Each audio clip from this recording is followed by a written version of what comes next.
Alrighty, I want to do a little quick video on the supposed modularity that goes along with the Sig Sauer P250 and P320 series of pistols. And the reason why I like to use modular in air quotes is there is significant differences between certain, as I like to call, generations of like magazines, frames, slides, all kinds of all the pieces that go into a 320 and a 250. There are generational differences that SIG does not necessarily advertise, and it's kind of hard to know unless you know exactly what you're looking for and you're aware that these things even exist in the first place. So um, don't mind how I look. It's Sunday. I'm feeling lazy, so I just want to make this video real quick. So we're just going to go ahead and do that. Um, so for a bit of history, here I'll just show you. This is one example of a SIG P250 that I have. I have another SIG P250, a more current generation 1 in 45. This one happens to be a 9. And this is basically what the 320 is based on. And in a lot of ways, the 250 and the 320 share a lot of features, but are also significantly different in a lot of other ways. The most significant difference is the 250s, as you can see right here, this big black bar, that is the actual hammer. And all of these examples I have here have been already safety checked, so we're not going to worry about that. Now, these P250s are, what do you call it? Double action only. So there is no single action on these. These are purely double action the entire way, which means every single time you pull that trigger, you're going to be pulling the hammer back every time. So these were not especially popular when they came out. I want to say like the late 2000s, I think, is when these started coming out. And it was one of SigUSA, or as I like to call them, SigUSA, one of their first kind of US only made pistols that they went with. So this is one of the first examples they wanted to go with, and they were trying very, very hard to sell it as this ultra modular, super cool kind of police gun, military gun, whatever. The usual thing that Sig likes to market to. So it wasn't entirely all that successful. There's a reason why they stopped making these, is because they just weren't selling. But they did try very, very hard to market these as much as they could. And there's even older generations of P250s that have a different frame. Like the grip texture will be a little bit different, and it'll have different markings on the dust cover here. And this is one of the later generation ones, but not the most current gen, because on these frames it still has, let's see if I can get that there, it still says P250 on the dust cover there. So the latest produced P250s before they stopped making them do not have that marking on there. So that's the P250. Now I have a 320 as well. This is my 320, and I got this, I want to say 2015, 2014, and this was actually my first polymer frame striker fired 9mm that I ever bought, because I didn't want a Glock, and the Smith & Wesson M&Ps at the time didn't really impress me a whole lot, so I went with a 320. And for the time, this was brand spanking new. It was, the FDE compact model, had the factory installed night sights. It was super cool, awesome, modern at the time. And this is an older model too, because it's not upgraded, so it still has the old trigger. And on the original frame that it came with, it actually is marked. I don't know if that'll show up there, but it says compact medium on the dust cover there. The newer models of 320 and 320 do not have that marking on the dust cover, so this one's pretty old as far as 320s go. So I've not sent this one up for upgrade, because I've seen the work that SIG does to upgrade the older fire control modules, and honestly, I don't feel like I need it, so I opted not to. Besides, I like the trigger pull on the older ones a lot better than I do the newer ones. Anyways, so what I really wanted to get into is not so much about the pistols themselves, but a nasty habit that SigUSA tends to have with their whole line of production, in the sense of they really like to make generational changes as they go along with the product line, but they don't advertise it hardly at all, or they just outright omit it. And so an example of that is, let me see if I can find a magazine here for you. So what I have here, these are two full-size 17 round 9mm magazines for the 250-320 series. Now, if you have a regular non-X frame module like this one here, these will fit any generation magazine that you have. But if you have an X frame like this one, these will only fit Gen 2 magazines. And the reason why that is because of the little, if you see there in the magazine base plate, those two little flanges sticking up there, those are ever so slightly different from each other. With the Gen 1, which you can indicate or tell by the Gen 1 mag base plates have Sig Sauer written on the bottom, just like that. Those are Generation 1 magazines. The Gen 2 magazines simply have the Sig logo on the bottom there. So the Gen 1 magazines have wider, larger flanges on the base plate, which prevents you from putting it into a X-frame module. So this is a X carry frame, so it should, a reasonable assumption would assume that, hey, I should be able to put full-size magazines in my X frame, right? Well, this Gen 1 magazine does not fit. The flanges are too large. But the Gen 2 magazine will fit just fine. So that is one generational difference right there, which I am not a fan of. But this, so let's go back to the regular frame, right? These regular frames will take both the Gen 1 and the Gen 2 magazines just fine. That's a Gen 2 magazine in there. So basically what you have to do is you have to convert all of your Gen 1 magazines to the Gen 2. And you think, okay, well, it's a simple base plate swap, shouldn't be that bad, right? Well, you'd be right, and you'd also be wrong in the sense of these base plates are kind of hard to find, and they're really, really expensive if you buy from Sig Direct. So I found a store in town that actually sells the Gen 2 base plates, but they want freaking, they want $10 a pop for one, okay? $10 for this little hunk of plastic right here, which, in my opinion, they never should have changed. I don't understand who at SigUSA decided that was a good idea to change the generation of magazines and how they fit into the different frames. I don't know who thought that was a good idea. Maybe they just, I could be wrong, but maybe they just wanted to squeeze as much money as possible out of the existing rotation of magazines that were already out there to force you to convert to the Gen 2. I don't know. I could be wrong. Never attribute what is that phrase? Never attribute malice to ignorance or something like that. So maybe they had a reason for doing it. Whatever it is, I don't know, but I don't like it. So I went and basically converted all of my older Gen 1 magazines to the Gen 2 so they could fit all of the frames that I have. So that is the let's get the table there. That is a big thing I do not like about SigUSA and their handling of these Gen 1, Gen 2 style magazines and frames. Now, let me see here if I can get an example. So another generational change of the frames and the fire control modules is the slide lock release levers. So I'm going to use my P250 Gen 2 gun here to show you that this is a Gen 2 style of gun, because if you look at the module here, right here on the slide lock release lever, there is a fence sitting around it, right? And this fence goes on both sides. Now, if you notice too, the slide lock release lever is this tiny little blade that kind of pokes forward.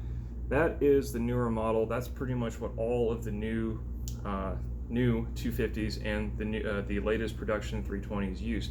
They use the small levers and they use the fenced off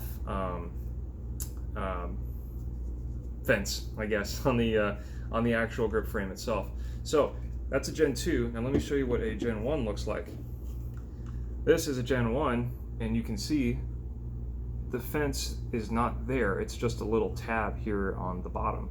Now if you also look at the slide lock release lever, it is a larger type of paddle flange with a little thing sticking out the side of it. And that goes on both sides. That is a Gen 1. The issue with Gen 1 and Gen 2 grip modules is, in fire control units, is if you try to take a Gen 1 fire control unit that has these larger paddle Gen 1 style slide lock release levers, you cannot fit them into a Gen 2 grip frame because the fence here is too large. So the paddles will basically squeeze on top of it and you won't be able to get the gun working. And in no way, as far as I've seen, there is no way to tell, like if you order one of these grip frames, these grip modules online, most, if not all retailers do not specify if these are Gen 1 or Gen 2 frames. So if you end up getting the wrong frame with the wrong generation of fire control module, you're basically shit out of luck, right? Now you can buy the Gen 2 slide lock release levers that you can put into your fire control module for both the 250 and the 320. But the fact that they make you upgrade to the Gen 2 model instead of just making it universal for all of them, I don't understand that logic train. I really don't. I honestly don't understand who in their department said that these Gen 2 slide lock release levers are better or somehow more affordable, cheaper to produce or something, but I don't really like them as much as the Gen 1s. They're just too small. They kind of dig into your hands, and I don't like them a whole lot. So the other solution is to get the fences of a Gen 2 module ground off, which is what I actually did with this. This is a Carry 9mm frame. This was a Gen 2 frame and it had the fence on there, but as you can see, I took a Dremel to it and basically ground down the fence on both sides, and it looks kind of bad, honestly, because of the type of polymer that they use for these. It's like a fiberglass reinforced polymer, so it doesn't grind very well and it makes a mess and it does not blend at all. It's a big nasty mark. So and one of the worst examples I have was the very first thing that I tried to do was that with one of these Gen 2 modules here, and I totally boogered the hell out of that thing. Like that was bad, but you know, I keep it as a reference. So I don't know who, like I said before, I don't know who in their right mind thought that this was a good idea, in the sense that you can't, like the modularity aspect that is so sold with these 320s and 250s, it's just not there because they made these generational changes for God knows what reason. So, you know, having these changes for no reason, and the fact that they don't advertise it, they don't tell anybody about it, it's not listed anywhere, it's not advertised, it's not put anywhere for people to know until they actually try to use it, and you know, they're wondering, hey, why can't I use this Gen 1 or Gen 2 and one or the other, you know, and they just get confused. So I really don't like that about SigUSA. And if you ask me, in my opinion, OG Sig, you know, original Sig Sauer back in Germany and Switzerland would not have ever allowed something like that to happen. They're too good for that kind of thing. But SigUSA is known for making not so great decisions and having not so great quality control, which is a whole other story. But whoever is in charge of their generational changes like that, I don't understand it. So maybe if someone out there has some background information on why they made these changes, and maybe it would make more sense to me if I understood where they were coming from, but as it stands as a consumer, it doesn't make any sense to me, and I don't like it. Now, there is another issue with 320 specifically is if you have the upgraded Gen 2 fire control module for one of these, which you can tell easily by the thinner trigger and the different slide lock release levers, is some of the newer control modules will not work with older generation slides. this is a generation 1 slide, and usually you can tell that by certain cuts that they have made in the slide, specifically back here in this area. So trying to see here. Yeah, so this is a 320 Gen 2 slide, and it has a different cut in the back here. There's that kind of dark space right back in there. There's a little cut in there. It's a little bit hard to see, but that cut is not present on the Gen 1 slides like this. So if you're unfortunate enough to have a new 320 that you have, and it happens to be the Generation 2 fire control module, you cannot use Gen 1 slides with them. It jams it up something fierce, it doesn't work right, or maybe you're able to actually get it on there and it does fire, but it will produce a bevy of problems. That's just how it is. So that's just another point against the supposed modularity of the 320 series, is the fact that they make these changes and they don't tell anybody, and that's just the worst part of it. So if you're buying like a caliber exchange kit, you can find them online. If you get one of the older ones and you have the Gen 2 fire control module, there's not really a whole lot you can do, I would think, other than maybe sending the whole exchange kit back to Sig Sauer so they can upgrade it to the Gen 2 slide so you can actually use it. I don't know if they will actually service that for you or not. I've never tried. I've never had a reason to, because as obviously I still have the Gen 1 fire control module and I will not change it to the Gen 2. So that's another thing about the modularity that I really don't like it. In my opinion, if you're going to advertise your modularity like that, everything should work with everything. That's the point of modularity. Call me crazy. Let's see, what else?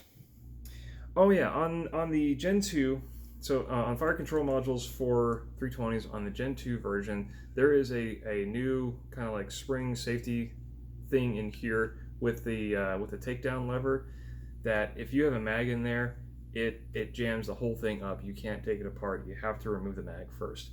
I don't really care for that, honestly. It makes the whole fitment here with the slide lock release lever pulling it in and out. It makes it really, really difficult. A lot of people have complained with their new 320s that slide lock release lever is a total bear to get in and out of the frame. So will they lighten up, or not be as tight with wear and use? Yeah, probably, but it will never be as smooth or as good fitting as the Gen 1 modules, in my opinion.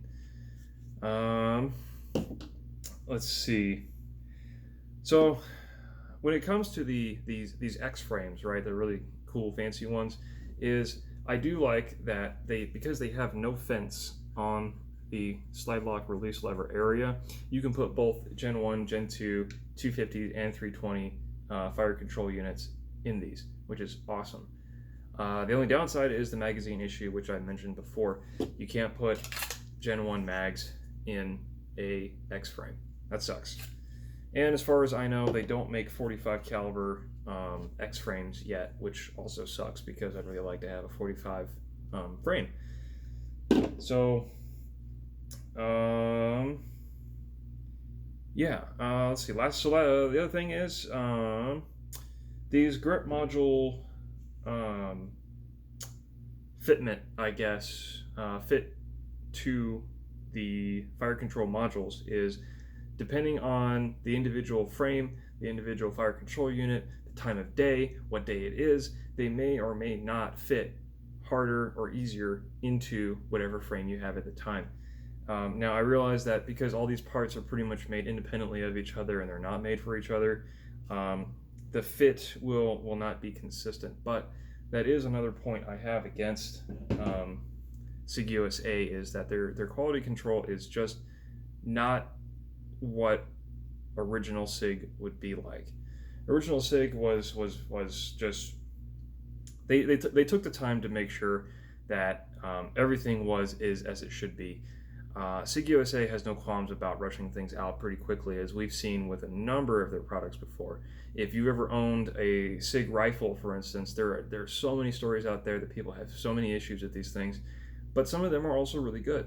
So it's not that SigUSA doesn't make a good product, they do, but obviously by, how many of these pistols that I have now, they make good products, but at the same time, a lot of their quality control for certain things is just not where it should be. And I think it does a disservice to the Sig name. That's just me, though.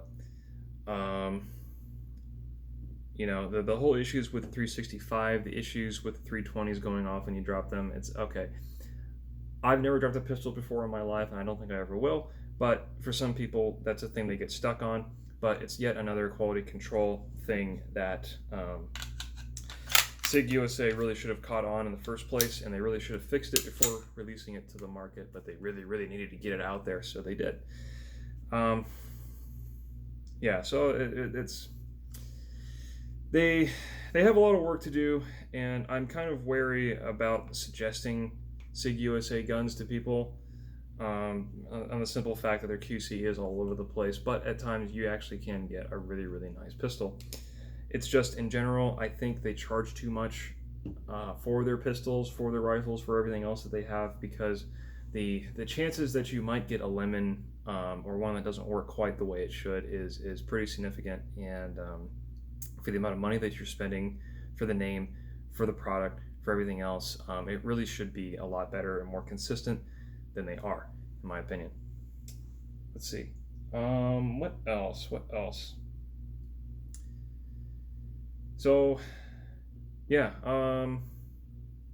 that's really all I had to say about the 320 and the 250 modularity aspects, and just some things to keep in mind. If you're shopping for one of these things, it's just something you kind of have to know, and I've learned the hard way through experience how all these parts and pieces come together, and the differences between the Gen 1 and Gen 2 models. So, definitely something to keep in mind for, and just be aware of if you're shopping for one of these things. Now, do I really recommend 320s and 250s? Absolutely, for the most part. So I like 250s a lot more than the 320s. The 250s, the old 320s, the old 250s really do have that nice Sig quality feel to them, even though they are SigUSA guns. They're superbly accurate. The craftsmanship on these things is just excellent, and in ways a lot better than the current 320s that you can find right now. I got over the double action trigger. If you know how to stage double action triggers, if you've shot revolvers a lot, you know what I'm talking about. It's the same thing. I love it. So, yeah, my 320 here has been absolutely flawless. I've had no issues with it. It's been awesome gun. And if you can find one of the older 320s, I'd actually go with an older 320 than a newer one myself, but that's just me. So, Sig modularity. Sig's got some work to do. SigUSA is not OG Sig in a lot of ways, and this is just another way that they're not holding up to their forebears over in Europe. So, something to keep a lookout for. There's more information out there online, I'm sure, if you look it up, but figured I'd bring that piece to you guys. So, yeah, that's all I got to say about that.